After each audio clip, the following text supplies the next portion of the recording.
cry. Lord, you are my God.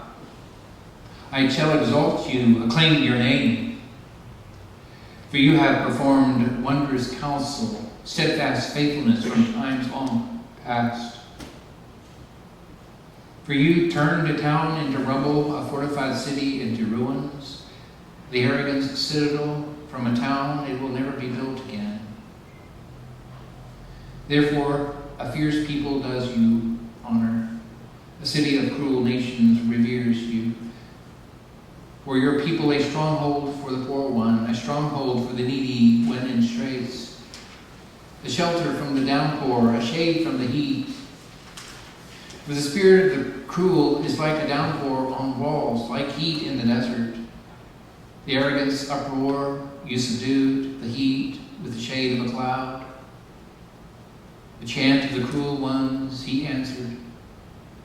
And the Lord shall prepare a banquet for all peoples on this mountain, a banquet of rich food, a banquet of well-aged wines, rich food with marrow, well-aged wines, fine strained. And he shall swallow up on this mountain the veil that covers all the peoples, and the mantle cast over all the nations. And he shall swallow up death forever, and the Master Lord shall wipe the tears from every face, and his people's disgrace he shall take off from all the earth. For the Lord has spoken, and it shall be said on that day, look, this is our God in whom we hoped, and he rescued us. This is our own God in whom we hoped. Let us exalt and rejoice in his rescue. And now from the Gospel of Matthew, chapter 22. Once more, Jesus spoke to them in parables, saying, Kingdom of heaven may be compared to a king who gave a wedding banquet for his son. He set his slaves to call those who had been invited to the wedding banquet, but they would not come. Again he sent other slaves, saying, Tell those who have been invited, Look, I have prepared my dinner, my oxen and my fat calves have been slaughtered, and everything is ready. Come to the wedding banquet. But they had made light of it and went away, one to his farm, another to his business, while the rest seized his slaves, mistreated them, and killed them.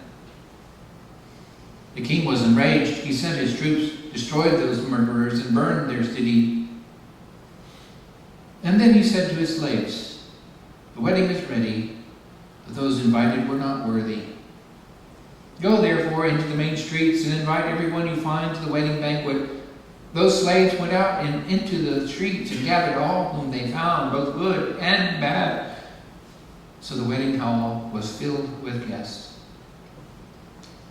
But when the king came in to see the guests, he noticed a man there who was not wearing a wedding robe, and he said to him, Friend, how did you get here without a wedding robe? And he was speechless.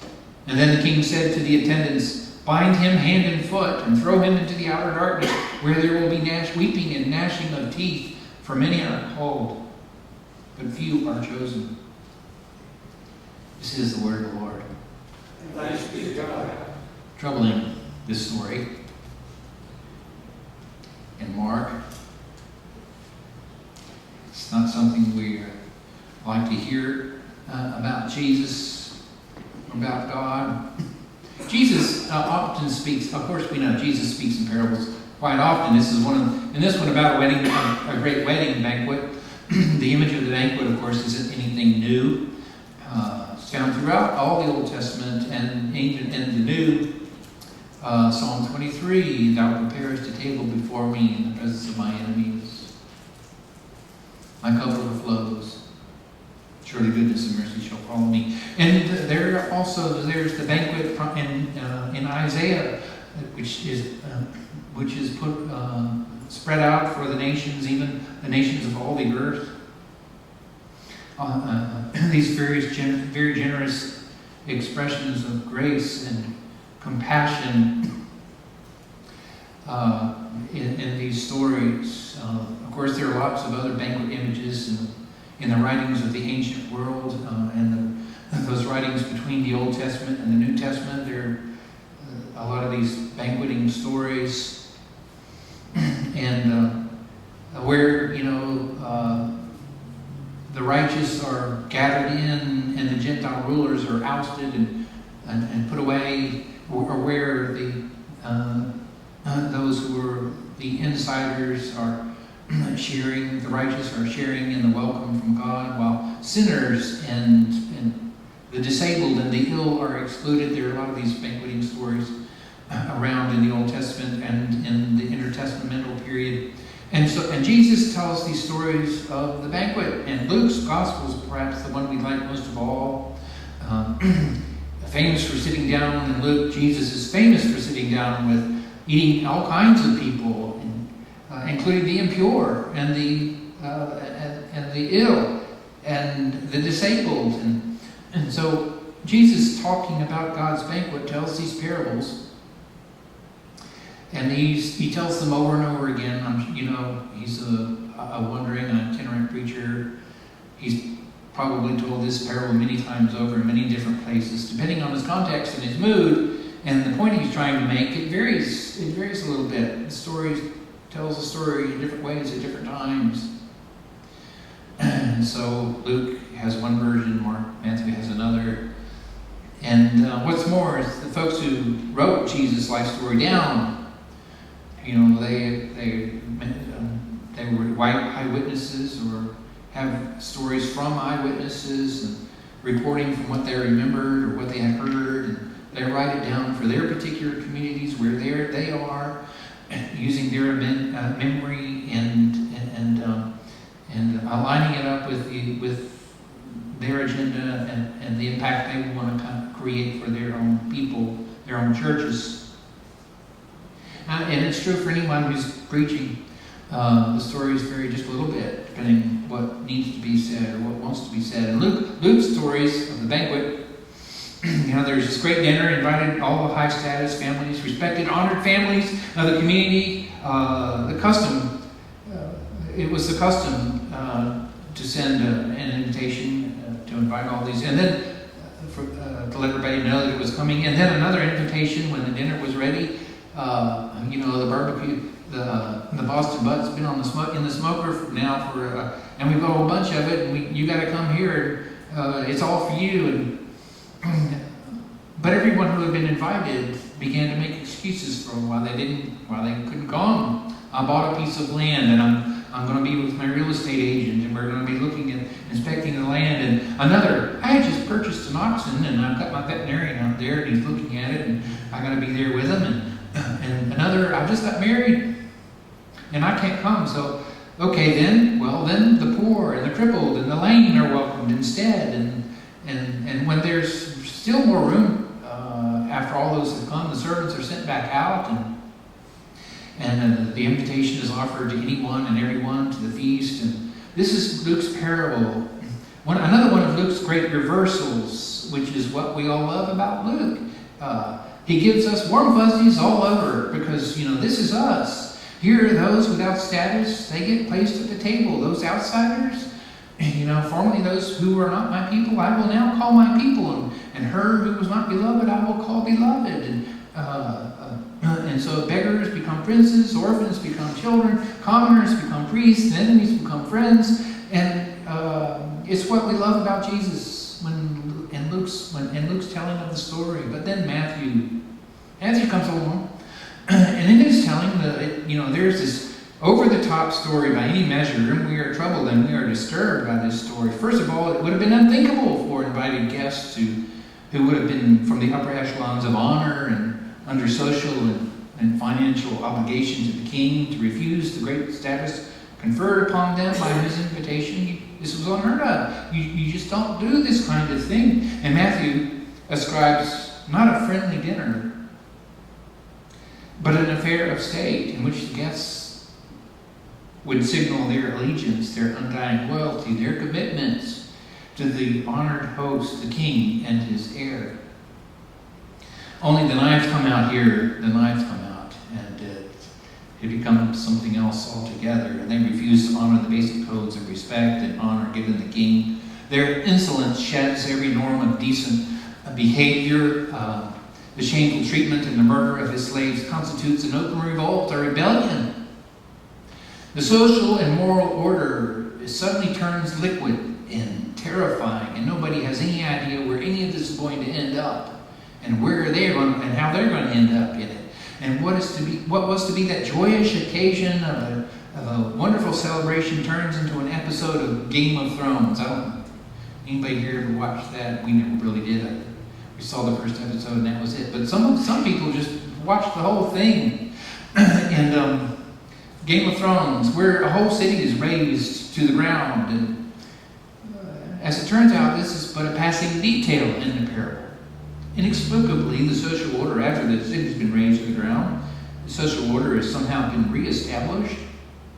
Jesus turns the story back to the feast and the king's efforts to fill the banquet hall. A dinner apparently is still in the oven after all of this, just waiting for the guests to come, and with whomever can be found. And once the hall is filled with guests, and the focus turns once more and narrows finally to a brief, disturbing encounter with one of the newly invited guests, who was turned up without a wedding garment. And as if this story wasn't terrifying enough already, in flourish only House of Lannister could love, again, King of Thrones. There is among those gathered into the king's party this hapless individual who somehow made it past the maître d', only to get himself shipped off to one of Dick Cheney's black sites, all because of the way he was dressed. You there, you! What's wrong? How did you get in here dressed like that? I was once at Walmart asking the same question.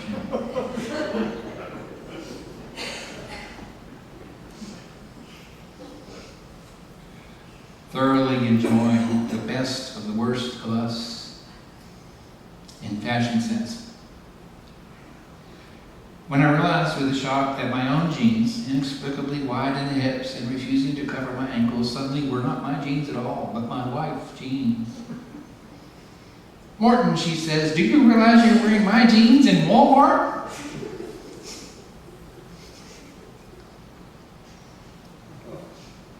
How did you get in here dressed like that? Only these words found in the mouth of this king is not good news.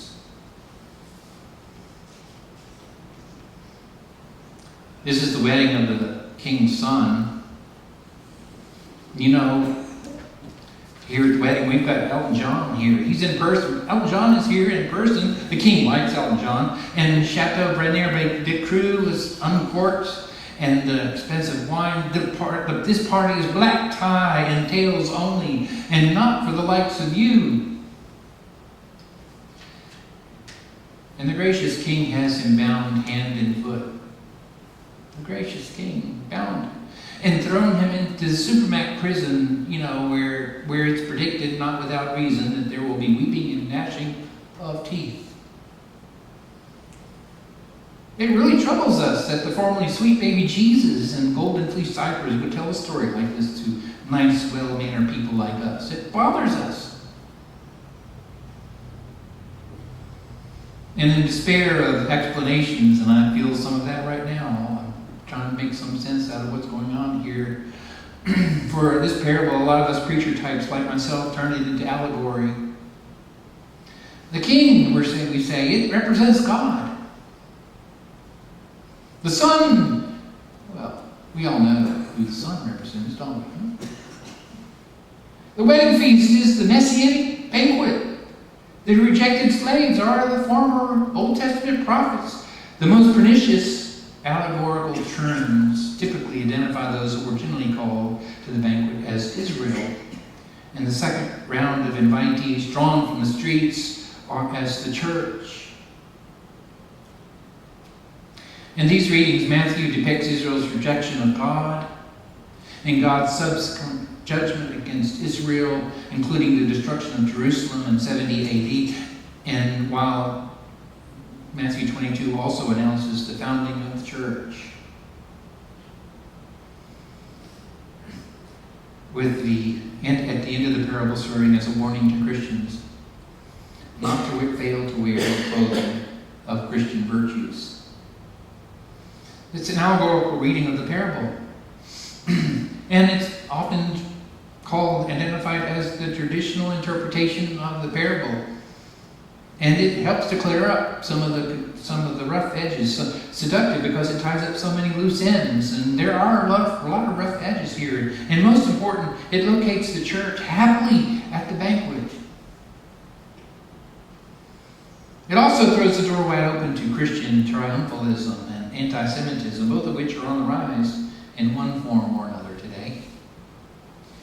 And what does this allegorical reading say about our image of God, about how we understand who God is?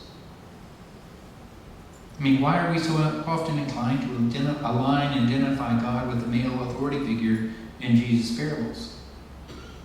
And more to the point in the story, does God really behave like these ancient Oriental potentates? Does God behave like that? The harsh, exaggerated tones of the story grate against our sensibilities. The sudden shifts of perspective and setting lend the parable a cartoonish quality, like following the panels in a comic strip, each one bumping us along from one image to the next, with inexplicable gaps in time and exaggerated leaps forward from one scene to the next. The plot unfolds within a matter of seconds. I mean, that dinner's still in the oven after all. It's like reading the funnies in the newspaper, only it isn't funny. Maybe it helps to know that this parable is one in a string of parables that Jesus tells in response to the authorities in Jerusalem, those who were ruling in Jerusalem, who are serving under as puppets of Rome. It helps us to know that Jesus is speaking to them. They are challenging him, says, "Who do you think you are?" Jesus says, he held a very brief foray into the temple grounds. Remember Jesus fashioning a whip and overturning the tables in the temple and driving out the money changers, and who gave you the authority to do this, and who do you think you are? And they didn't like it. These parables are in response, aimed at the politics of the Jewish elites. And in the first half of the parable, we have the unraveling of a society in which the basic codes of respect and obligation are no longer honored. An unraveling which unleashes the violence, which we all know is always right there underneath the facade of decorum when the status quo is challenged. The second portion of the parable does not depict a happy messianic banquet, but the king's determination to reassert his honor. "Go," he says, "into the streets, invite everyone you find to the wedding banquet." And those slaves, they went out into the streets and gathered all whom they found, both good and bad. So the wedding hall was filled with guests. I struggle with this parable. I'm in many ways confused by it. And maybe because I'm confused, you may be confused right now, I'm not sure. But it helps me, it may help you to ask yourself, WWTD, what would Trump do? I mean, this is not a statement about Trump so much, or a criticism of Trump so much, but you want to understand how this story works? What would Trump do? Because Donald Trump knows what many of us have yet to understand. He knows America is becoming an honor-shame culture, like this very same culture that Jesus was in, and he is surfing it like he was born. He was born for it. Trump lives and campaigns and leads as if America already is honor-shame culture it is becoming. The parable Jesus paints for us, driven more by the king's affronted honor than by any inclusive graciousness toward little people who are now called to the banquet.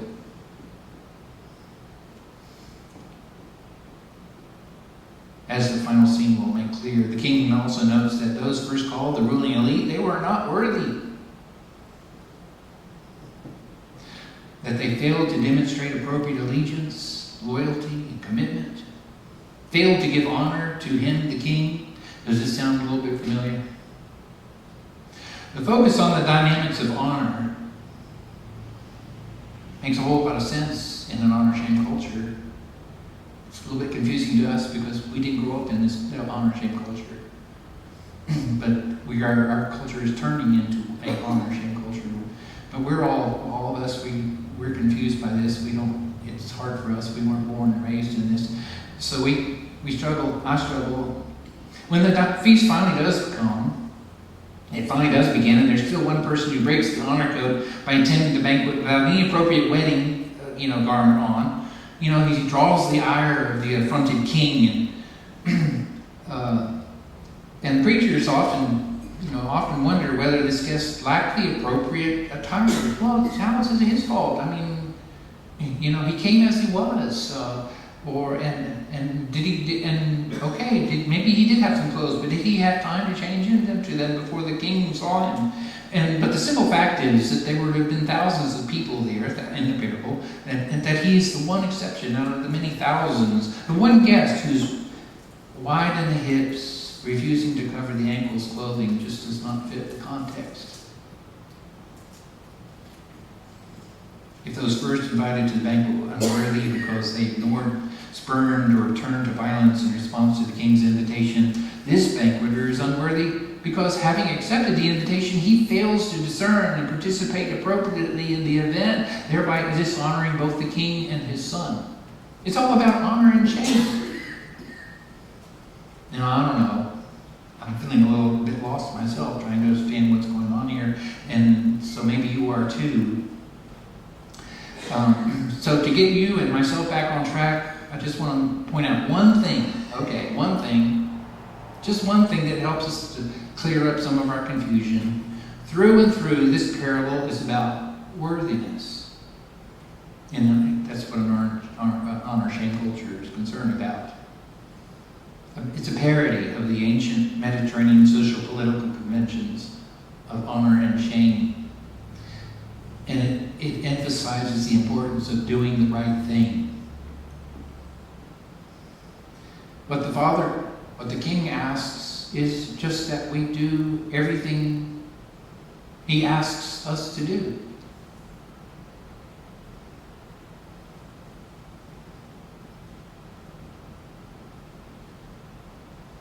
Like the parable, the other parables that Jesus tells, the point here in these parables points toward the rebellion against the king, in which the Jewish leaders are now engaging, and unveils the violence of the whole system that they're part of, to which they've given themselves. And whether God will act like this king is a question the parable raises but does not answer. And any audience that hears it, whether ancient or modern, Christian or Jew, is enjoined to ask, to whom do we owe allegiance? That's just simply the question. How might we best honor the one to whom we owe allegiance? Can we give... The parable asks a lot of questions, raises a lot of questions. It doesn't give us a lot of answers. So it leaves us feeling a little bit dissatisfied. To whom do we owe allegiance, and how might we best honor the one to whom we owe allegiance?